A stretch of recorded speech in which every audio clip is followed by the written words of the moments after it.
जय हिंद मेरे प्यारे सभी साथियों। कैसे हैं आप सभी? आई होप अच्छे होंगे और बेहतरीन तरीके से अपने यूपी बोर्ड एग्जाम की तैयारी में लगे हुए होंगे।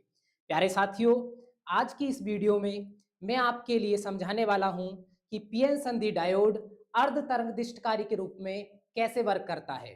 देखिए, बोर्ड एग्जाम में क्वेश्चन किस तरीके से पूछा जाता है कि पीएन संधि डायोड अर्ध तरंग दिष्टकारी का आरेख बनाइए तथा इसकी कार्यविधि समझाइए। तो सबसे पहले प्यारे साथियों, इससे पहले वाली वीडियो में आपको समझा चुका हूं कि हमारी पीएन संधि डायोड क्या होता है। ठीक है, यानी जो पी टाइप और एन टाइप के अर्धचालक को मिलकर के जो एक संधि बनती है उसको बोलते हैं हम पीएन संधि। अब यहाँ पे है अर्ध तरंग दृष्टिकारी। तो इसका मतलब क्या है? यानी जो हमारे घरों में जो बिजली आती है यानी एसी वोल्टता, उसकी ये एक पूरा चक्र होता है। ठीक है, अब होता क्या है, ये जो अर्ध तरंग दृष्टिकारी होता है यानी जो हमारी ये उपकरण होता है वो केवल अर्ध चक्र का ही दृष्टिकरण करता है। दृष्टिकरण भी मैं इससे पहले वाली वीडियो में आपको बता चुका हूं। यानी ऐसा उपकरण जो एसी वोल्टता को डीसी में परिवर्तित करता है वो क्या कहलाता है? दृष्टिकारी कहलाता है। ठीक है, आइए इसके आरेख को बहुत अच्छे से मैं आपको समझाऊंगा। देखिए किस तरीके से इसका आरेख बनाते हैं। तो देखिए, सबसे पहले हमने क्या किया है, ये हमारे पास एक प्राथमिक कुंडली बना ली हमने। ठीक है, और इसको हमने दो तारों से किसको, इस प्राथमिक कुंडली को एसी वोल्टता से जोड़ दिया। ठीक है, एसी वोल्टता कौन सी? जो ट्रांसफार्मर की मदद से हमारे घरों में आती है। आगे देखिए, आगे क्या किया है, इसकी जो दूसरी कुंडली है यानी द्वितीय कुंडली, उसको क्या किया है हमने, एक पीएन संधि डायोड। ठीक है, ये क्या है हमारी पीएन संधि डायोड। पीएन संधि डायोड को एक लोड रेजिस्टेंस के साथ इसको द्वितीय कुंडली से क्या कर दिया हमने, जोड़ दिया है।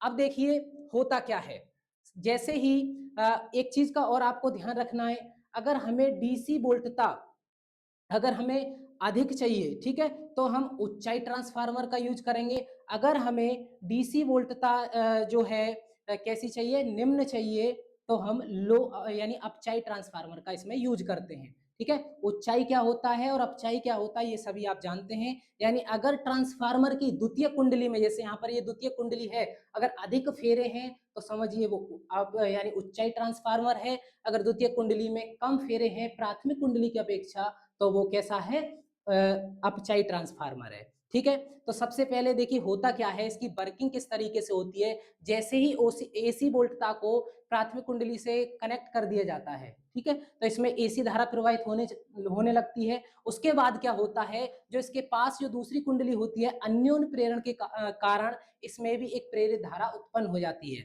अब होगा होगा क्या, देखिए यहाँ पर हमारी पीएन संधि लगी हुई है। तो पहले आधे चक्र के दौरान, ठीक है, पहले आधे चक्र के दौरान जो इसका पी सिरा है, संधि के दो सिरे होते हैं, एक पी सिरा और एक एन सिरा। तो पी सिरा इसके पॉजिटिव से और एन सिरा इसके नेगेटिव से जुड़ा हुआ है। तो होगा क्या, पीएन संधि फॉरवर्ड वाइज हो जाएगी। फॉरवर्ड वाइज का मतलब ये है कि अपने में से धारा को आगे जाने देगी। ठीक है, धारा को अनुमत करेगी। तो धारा आगे जाएगी तो फिर होगा क्या, हमें इस लोड रेजिस्टेंस के द्वारा हमें सी से डी की ओर एक धारा प्रवाहित होगी और हमें इधर से डीसी धारा प्राप्त हो जाएगी। ठीक, इससे अगला जो आधा चक्र है यानी ये वाला, ठीक है, ये तो आधा चक्र हो गया फॉरवर्ड वाइज। इसके आधे चक्र में क्या होगा, जो हमारी पीएन संधि है, इसका जो पी सिरा है वो नेगेटिव से जुड़ जाएगा और जो एन सिरा है वो पॉजिटिव से जुड़ जाएगा। तो उस समय क्या होगा, जो हमारी पीएन संधि होगी वो कैसी हो जाएगी, रिवर्स वाइस हो जाएगी। रिवर्स वाइस का मतलब आप समझते हैं कि पश्चाविनत हो जाएगी, यानी ये अपने में से धारा को नहीं जाने देगी। जब धारा को नहीं जाने देगी तो सी से डी की ओर कोई भी धारा नहीं बहेगी। ठीक है, ये आपकी समझ में आ गया।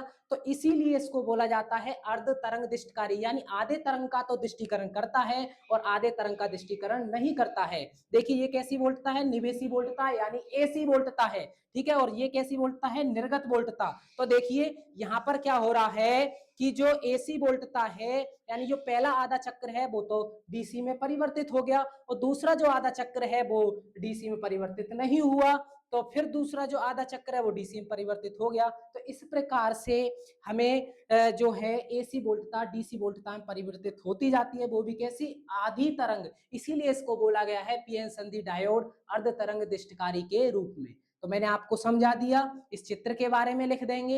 सबसे पहले हेडिंग लगाएंगे, पीएन संधि डायोड अर्ध तरंग तिष्ठकारी के रूप में। तो देखिए क्या लिखा है, इसका परिपथ आरेख चित्र में दर्शाया है। इसमें एसी वोल्टता को एक ऊंचाई ट्रांसफार्मर की प्राथमिक कुंडली के सिरों के बीच जोड़ देते हैं। तो ये प्राथमिक कुंडली है, इसको हमने क्या कर दिया है, एसी वोल्टता के साथ जोड़ दिया है। उसके बाद यदि इसमें लो वोल्टेज डीसी धारा प्राप्त करनी है तो ऊंचाई टीएफ के स्थान पर एक अपचाई टीएफ यानी ट्रांसफार्मर का यूज करते हैं। ये अभी मैंने आपको बताया था। संधि डायोड को एक आरएल यानी लोड रेजिस्टेंस से जोड़कर इसको द्वितीय कुंडली के सिरों ए तथा बी के बीच जोड़ देते हैं। ठीक है, ये लोड रेजिस्टेंस है हमारा, इसके साथ ए और बी जो द्वितीय कुंडली है उसके सिरों के बीच हम जोड़ देते हैं। अब देखिए जो क्रिया विधि है वो जो मैंने अभी आपको समझाई थी वो यहाँ पे लिखी हुई है। अगली हेडिंग डालेंगे कार्य विधि। तो कार्य विधि में क्या लिखा हुआ है, एसी वोल्टेज के पहले आधे यानी धनात्मक चक्र में संधि डायोड का पी क्षेत्र पॉजिटिव से यानी धनात्मक से